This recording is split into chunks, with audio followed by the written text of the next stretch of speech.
Saya sampai detik ini saya tidak ada kata menyerah untuk bermain ayam. Saya akan tetap terus, walaupun saya sempat down karena kata bapak, ya namanya hidup. Yang gini loh, kalau kata bapak kita tuh cuma bisa berusaha. Nah porsinya untuk menentukan hasil itu bukan porsi kita. Kalau porsinya untuk rumusnya bener, kalau berhasil tuh begini caranya, kok tetap nggak berhasil ya karena bukan porsi kita, porsi yang di atas. Jadi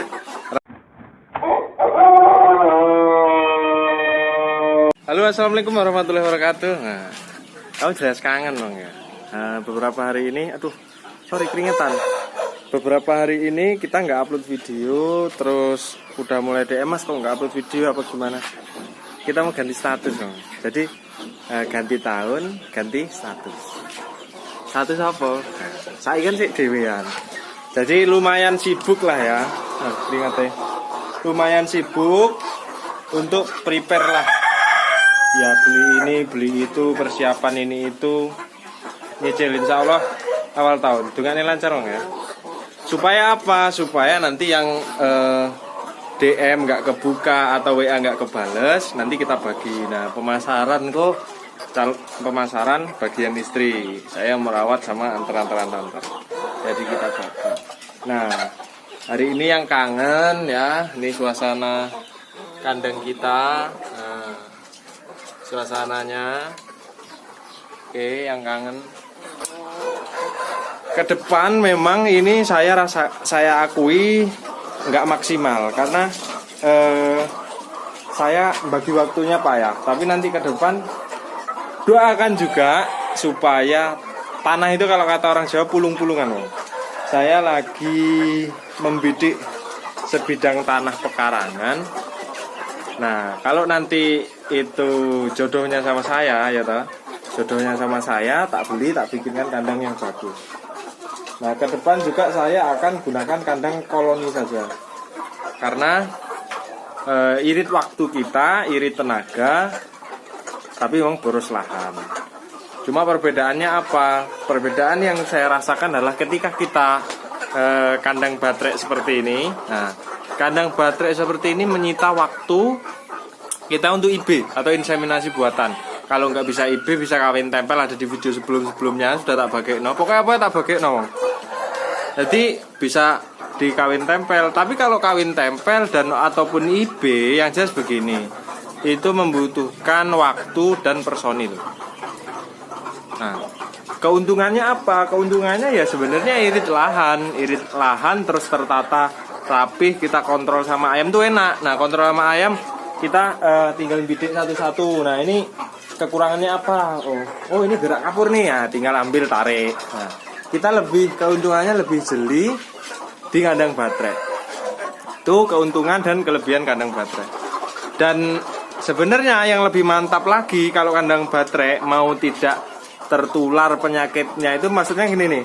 Ketika ada ayam yang satu ngorok, supaya tidak bertular ke kawannya, sebenarnya yang lebih mantap lagi ini pakai nipel apa nipel enggak paham aku yang bener yang mana. Jadi dia tempat minumnya itu sendiri-sendiri. Jadi dia tidak campur. Kalau paralon alah pokoknya kuilah Piva PVC ini. Piva PVC ini dia kan los airnya. Nah, itu kadang yang kalau kita nggak cepat kontrol di satu barisan ada yang ngorok, cepet cabut, cepet pisah karena kalau nggak dia akan nular ke kawannya karena air minumnya kita los barengan. Beda dengan yang sendiri-sendiri. Yang sendiri-sendiri ya dia minum di tempat itu sendiri. Nah, terus Mas kok kenapa? Waduh, ngandok enom rek. Dicocok. Aduh, jangkrik, arek kabruk jago setan alas kowe. Terus benilah. Jadi itu nelor kecil banget ya. Sampai keringetan aku. Terus Mas kok kenapa sampean karena nyender dong ya. Kenapa sampean mau ganti ke kandang postal koloni seperti itu? Keunggulan yang pertama yaitu dia efisien waktu. Cukup ukuran saya pikir 1,5 kali 2 lah, cukup lah ya. 1,5 kali 2 itu cukup untuk babon 1 dan pejantan 1. Jadi perbandingannya 1:10. Mas, anjuran sampean di video sebelumnya yang kawin koloni panggung sisi miring itu cuma 5:1. Kok ini 10:1, Mas? Apa kuat? Nah, jawabannya begini. Itu adalah lantainya miring dan panggung.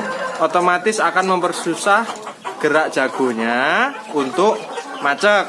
Kedua, ukurannya hanya 1x1, terlalu sempit. Ketiga, miring itu ya, jagonya itu males kadang mau gerak ke sini, ngerek-ngerek tuh apa ya bahasanya ya. Seperti awang goda betinanya itu kadang susah. Beda sama yang di lantai mah jagone jungker wale jempalian tetap iso gitu loh. Jadi perbedaannya itu kenapa kok 1:10 yang di postal? Karena juga dari segi alas kandang yang berbeda, yang kedua juga luas kandang pun berbeda. Kalau yang di postal saya rekomendasikan minimal 1,5:2 lah. Atau kalau mau 1:5 ya monggo 1x1 sama aja 1x1 meter diisi 5 betina 1 jantan. Tetapi begini, lebar pun tidak bagus. Kenapa Mas kok lebar nggak bagus? Bukannya dia leluasa, terlalu lebar. Ayam betina terlalu leluasa bergerak, jantannya 1:10. Kenapa leluasa bergerak Mas kok nggak bagus? Ketika ayam leluasa bergerak, ketika dikejar jago dia nggak mau dikawini, dia kabur, kabur, ngumpet, mojok segala macam. Kalau agak rapet dikit rekan-rekan, senggol dikit dek, nah, naik jantannya kawin. Jadi terlalu lebar juga nggak baik, terlalu rapet juga nggak baik. Jadi piye? Sedang-sedang ya. Nah, jadi gitu. Jadi rekan-rekan terus kemarin ada yang saudara kita yang pernah ambil DOC, waduh peringatan Pak. Yang pernah ambil DOC, Mas ayam 4 bulan sudah mulai bertelur, ini pertanda apa, baik apa buruk? Itu pertanda baik. Kok kenapa ayamnya bisa 4 bulan bertelur? Normalnya ayam itu 5,5 sampai 6 bulan mulai bertelur. Begini, pertama genetik, yang kedua saya pernah menyarankan sama dia dan di video sebelumnya sudah pernah saya bahas, ketika ayam umur 4 bulan, betina umur 4 bulan itu tidak apa-apa, sudah dicampur dengan jago supaya dia kenalan dan nggak kaget. Mas, nanti dipaksa nggak? Gini rekan-rekan, ketika ayam itu sudah siap kawin ataupun belum, kita kasih jago, mau dipaksa jagonya seperti apa, jagonya kalau sudah naik terus kelihatan betinanya itu tidak siap untuk dikawin, itu tetap dilepas kok. Jadi sebenarnya keuntungan kita ketika kita mencampur jago biasanya memang akan mempercepat dia bertelur dan itu akan merangsang dia, istilahnya apa ya? Pokoknya merangsang lah ya supaya dia cepat bertelur. Tapi insya Allah ya, ayam-ayam buatan di kandang peternak muda insya Allah 5 bulan. Kalau kemarin 4 bulan, ya mungkin ada yang lain. Coba komen yang kemarin order yang nyisakan. Sebenarnya itu DOC berdaging yang saya sarankan, Mas gimana kalau jadikan indukan? Saya tidak merekomendasikan, tetapi kalau mau dibikin monggo, karena saya tidak bisa menebak dan tidak bisa jamin dari populasi betina yang DOC berdaging itu disisakan itu apakah dia tidak angkrem semua, apakah berapa persen saja yang tidak angkrem. Tapi kemungkinan besar 50% ada genetik yang tidak angkrem dan 50% ada yang angkrem. Karena saya nggak paham ilmiahnya seperti apa, tetapi pengalaman saya selama menyilangkan ayam itu memang tidak 100% genetik yang kita harapkan dapat. Maksudnya gini, saya pengen nyilangkan ayam supaya dia nggak angkrem dari betina ayam kampung biasa ke jago petelur seperti itu. Harapan saya itu tidak angkrem semua nanti hasil betinanya, tetapi tidak bisa dipungkiri karena percampuran genetik, mungkin ketidaksempurnaan percampuran genetik, jadi tetap ada sekian puluh persen yang masih membawa sifat angkremnya. Makanya saya katakan kemarin 50% lah insya Allah itu yang tidak angkrem. Nah, kalau yang ini sudah tak jamin misalnya mungkin angkrem.